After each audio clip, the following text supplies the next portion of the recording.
رسول کریم علیہ الصلوۃ والسلام تسلیم کی آمد سے پہلے دنیا کے قلوب اذہان پر دو قسم کے رنگ چڑھے تھے۔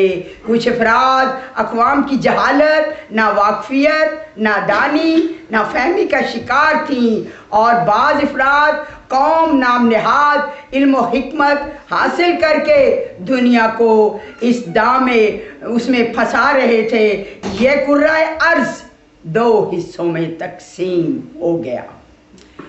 شاید حضرت صلی اللہ علیہ وسلم کی بعثت کے بعد اصل غرض یہ تھی کہ وہ انسان کے دل و دماغ اور نیت کا تزکیہ کرے، اس کو یاد دلائیں کہ اس دنیا میں جو مخلوق بستی ہے خدا کی واحد کے پیدا کیے ہوئے ہے، وہی اصل میں اس کائنات کا مالک و مختار ہے، اور ہم سب ایک دن اس کی طرف لوٹ جائیں گے۔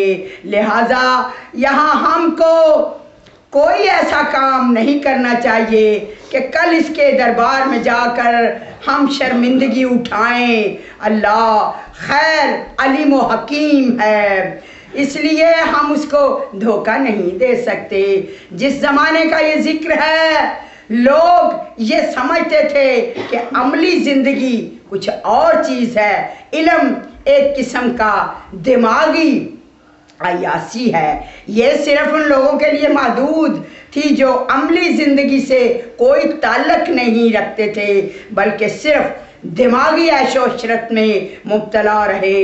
وہ بچے جو راہبانہ زندگی گزارنے سے محروم تھے، سدھارے جاتے، تعلیم بہرحال جو بھی تھی ان کو معاشرے کی ذمہ داریاں نبھانی تھی۔ رسول مقبول خداوند عالم کے فرشتے نے جب پہلی مرتبہ غار حراء میں مخاطب کیا تو کہا اقرا، یعنی پڑھو۔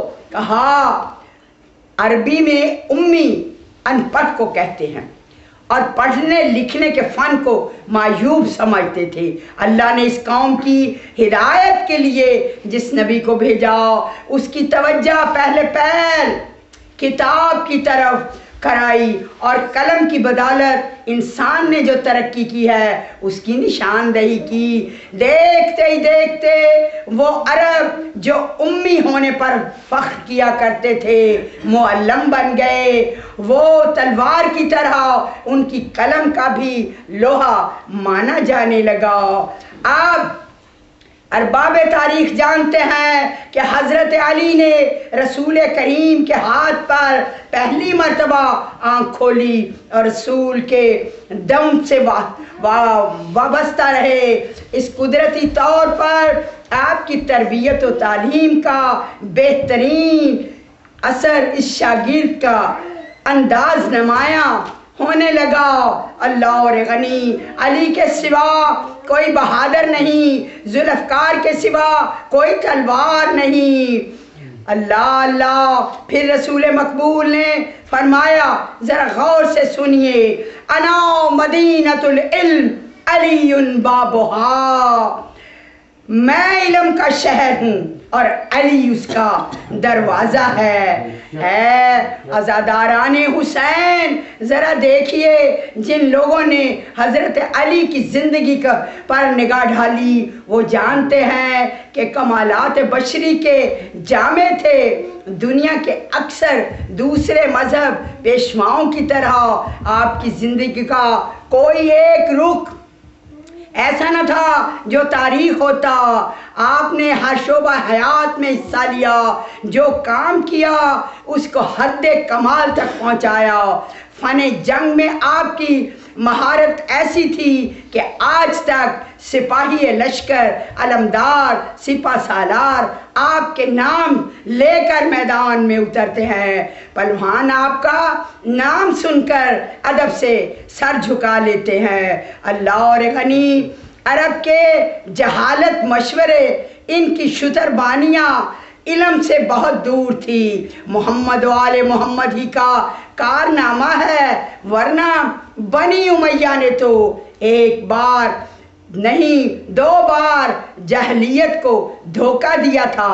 وہ اونٹ گھوڑے خچر پر سوار ہو کر کیسر و کسرا کے خزانے لوٹ کر گھر سے نکلتے تھے۔ اس وقت ہر بدو کا گھر سونے اور چاندی سے بھرا تھا، ہر ایک عرب جاگیردار تھا۔ لیکن مصر، ایران اور یونان کی پرانی تہذیب عربوں کی سادہ زندگی سے ٹکرائی۔ جب ان قدیم ملکوں کے علم و دانش کا علم رد عمل عربوں کے دل و دماغ پر ہوا تو سینکڑوں مکاتب فکر، فرقے، مذہب پھوٹ پڑے۔ اس وقت اہل بیت رسول اکرام ہی کا دم تھا جنہوں نے عدل و انصاف اور توازن قائم رکھا۔ جب اموی تاجداروں کا وقت آیا تو فوجی ساخت تاجو آیا محل مسلمانوں کے مادی فتوحات کا دائرہ وسیع کر رہی تھی اور ان کو اپنے دین اور روحانی ورثہ کی طرف سے غافل بنا رہی تھی۔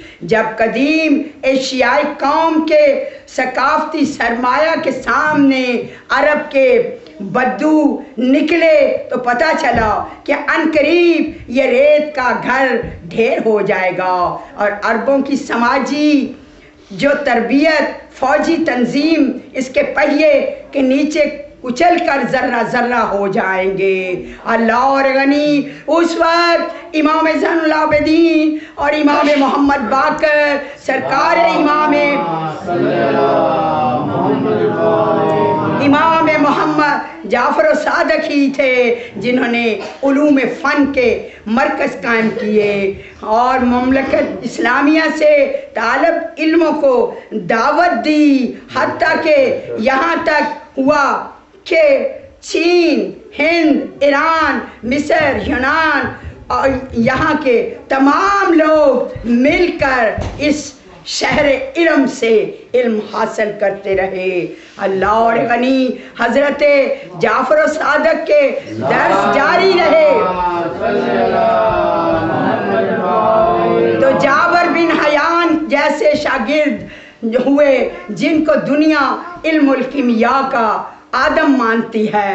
امام ابو حنیفہ پیدا ہوتے جنہوں نے فقہ کی سڑک دکھائی اور قانون کی بنیاد رکھی، آگے چل کر جن علوم فنون کا درس دیا مسلمانوں کو، اور دیکھیے اس کا فیض کیا تھا جو ائمہ اہل بیت نے مدینہ میں جاری کیے۔ امام ابو حنیفہ جن کا فقائی یہ جہاد تھا کہ مسلمانوں کے دل و دماغ کو تسکین بخشتے تھے، فرمایا کہ وہ 2 سال نہ ہوتے جو میں نے محمد باقر کے درس سے گزارے تو میں تباہ ہو جاتا۔ اللہ اور غنی کائنات میں بہت سے مذہب، بہت سی ملتیں آئی، اللہ کا نظام ربوبیت کا کام کر رہی تھی۔ اس نظام کا واحد دار و مدار رحمت پر ہے، کیونکہ ذات احدیت خود رحمان و رحیم ہے۔ وہاں عدل توازن قائم رکھنے کے لیے جزا سزا مکافات قانون جاری ہے۔ الیوم الدین جو جیسا بوتا ہے ویسا ہی کاٹتا ہے۔ ہر عمل کا ایک فطرتی نتیجہ قدرتی آثار ہوتا ہے۔ کوئی مخلوق اپنے اعمال کے نتیجے سے بھاگ کر کہیں نہیں جا سکتی۔ ہر عمل کے آخری میں سزا جزا کے لیے ایک دن مقرر ہوتا ہے۔ اسی لیے یوم الدین اس وقت کھوٹے پڑ جائیں گے، برے پڑ جائیں گے اور پھر ان کو معلوم ہوگا کہ جزا سزا کیا ہے۔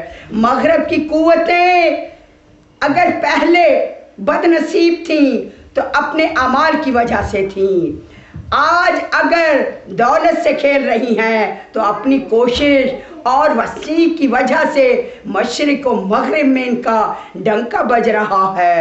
ہمارے نبی صلی اللہ علیہ وسلم